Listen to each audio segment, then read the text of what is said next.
It was an empty day on the Superstation. The Superstation Adventures protesters were gone, and Thomas and Percy were sitting in the sheds. As usual, they were waiting for James to arrive. Suddenly, there he was. Here's James! But as James rounded the last bend, he derailed. Wasn't this just perfect? I derailed. Hello, James. Nice to see that you finally made it. But why are you off the tracks? As I was coming around this last bend, my front wheels came off the rails. Were you going a little too fast? No, I was going at the speed limit. I didn't know we had speed limits. Anyways, we'll help you, James.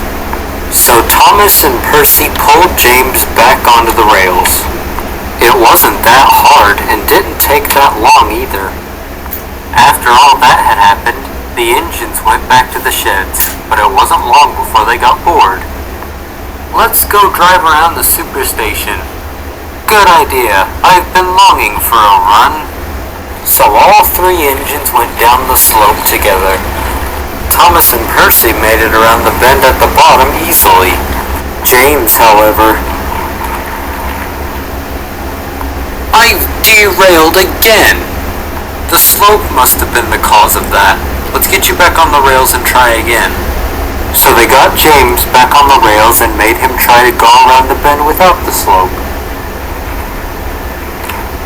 But it didn't work. It's this lead bogie of mine. It doesn't turn completely. Suddenly, Percy had an idea.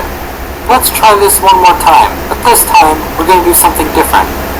So James went around the bend one last time. This time, however, James's lead wheel didn't derail. Wow, Percy, removing my tender was a good idea.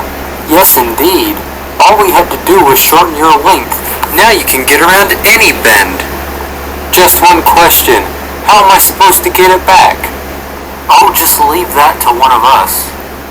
So Percy pushed James's tender around the bend and to James. Once it was reattached, the three engines went home. Once they were there, Percy realized something was missing. Thomas, I think we're missing someone. Don't be silly, Percy. There's only three of us. No, Thomas, I think he's referring to Hero and Birdie. But Hero and Birdie aren't even on their way, so it's way too early to worry about them. Thomas, they've been out for over a month now. Don't you think it's time to order them? Well, I guess you're right about that. So when are you gonna order them? Later. And with that, the three engines laughed. Okay, episode over. Leave now.